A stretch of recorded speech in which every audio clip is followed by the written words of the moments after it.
आज मैं आपको बताऊंगा एमएस वर्ड में ए से लेकर जेड तक शॉर्टकट की। सबसे पहले मैंने क्या किया, कंट्रोल ए से अपने डेटा को सिलेक्ट कर लिया। उसके बाद होती है मेरी कंट्रोल बी से बोल्ड हो गया।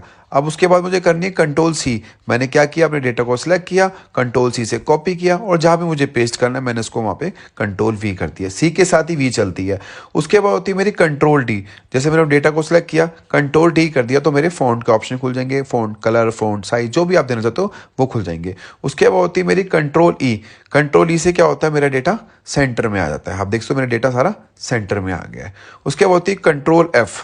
कंट्रोल एफ क्या करती है, मैं यहाँ से लिखना चाहता हूँ वीडियो, आप देख सकते हो मेरा सारा डेटा जो भी मैंने यहाँ लिखा उसने वहां पे इसको फाइंड कर दिया। उसके बाद होती है मेरी कंट्रोल जी। कंट्रोल जी से क्या होता है, जैसे मैं पेज नंबर 2 पे जाना चाहता हूँ या 3 पर जाना चाहता हूँ, उतने मेरे पेज होने चाहिए, मल्टीपल पेजेस में मैं जाने के लिए कंट्रोल जी प्रेस करता हूँ। उसके बाद होती है मेरी कंट्रोल एच।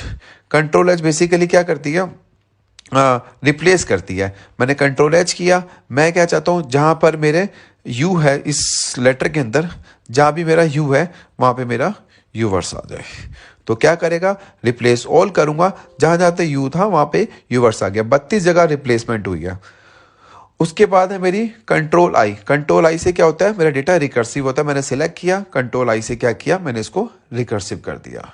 उसके बाद होती है मेरी कंट्रोल जे। कंट्रोल जे से क्या होता है, जस्टिफाई होता है। आप देख सकते हो कंट्रोल ए से सिलेक्ट किया मैंने और जैसे ही कंट्रोल जे करूंगा ये मेरा जो पीछे की लाइन सारी एक साथ मैच होके आ जाएगी। देखो आप देख सकते हो लास्ट में कंट्रोल जे किया तो मेरी सारी एक साथ एक ही सीरियल में आ गई।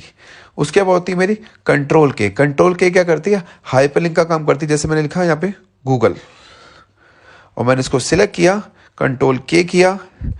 अब मैं यहाँ पे लिखना चाहता हूँ www.google, जैसे लिखा आगे कोइन और ओके कर दिया। जैसे मैं कंट्रोल प्रेस करके, कंट्रोल को दबा के जैसे इस लिंक पे क्लिक करूंगा, मतलब आपको कंट्रोल को प्रेस करना पड़ेगा और मेरा ये देख सकते हो मेरा सर्च इंजन में जाके जो भी सर्च इंजन होगा वहां पे आपका गूगल लिख के गूगल की साइट खुल के आ गई। उसके बाद आता है मेरा कंट्रोल एल। डेटा को सिलेक्ट किया, कंट्रोल एल से मेरा डेटा लेफ्ट साइड में हो जाएगा। ठीक है, कंट्रोल आर से राइट होता है, कंट्रोल एल से लेफ्ट होता है। उसके बाद होती है कंट्रोल एम। मैंने कंट्रोल एम किया तो इसने मैंने क्या किया, इंडेंट को इंक्रीज कर दिया। डिक्रीज करना है इंडेंट को, कंट्रोल के साथ शिफ्ट दबा के आपको एम प्रेस करना है, इंडेंट को डिक्रीज कर देगा। ठीक है, उसके बाद होती है कंट्रोल एन। कंट्रोल एन आपको पता ही है न्यू पेज के लिए होता है। कंट्रोल ओ से हम अपनी फाइल को, जो भी आपकी फाइल है आप उसको ओपन कर सकते हो। कंट्रोल पी होती है हमारी प्रिंट निकालने के लिए होती है। जैसे मैं कंट्रोल पी प्रेस करूंगा मेरे को प्रिंट निकालने की आ जाएगी। कंट्रोल क्यू एमएस वर्ड में होती ही नहीं है। कंट्रोल आर से क्या होता है, राइट करने के लिए। अब देखो राइट, मेरा डेटा सारा राइट में आ गया है। कंट्रोल एस से मैं अपनी फाइल को यहाँ पे इजिली सेव कर सकता हूँ। कंट्रोल टी से क्या होता है, अब कंट्रोल टी से क्या होता है, आप देख सकते हो टैब इंक्रीज हो रहे हैं मेरे, हो रहे हैं टैब, मतलब उसकी पोजीशन चेंज हो रही है। अगर मुझे डिक्रीज टैब करने हैं, कंट्रोल के साथ शिफ्ट दबा के टी करूंगा तो मेरे टैब डिक्रीज हो रहे हैं। मतलब कंट्रोल टी दबाऊंगा तो इंक्रीज टैब होंगे, कंट्रोल शिफ्ट टी करूंगा तो डिक्रीज टैब होंगे।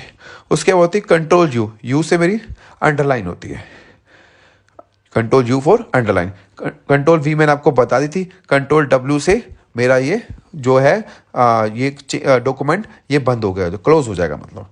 उसके बाद कंट्रोल एक्स। जैसे मैंने अपने डेटा को सिलेक्ट किया, कंट्रोल एक्स कर दिया, ये कट हो गया। अब मैं इसको जहां भी पेस्ट कर देता हूँ मैंने कंट्रोल वी कर दिया। उसके बाद होती है कंट्रोल जेड, मेरा अंडू होती है, और कंट्रोल वाई रीडू होती है। आपको ये पता ही है। ये थी ए से लेकर जेड तक शॉर्टकट की। Thank you.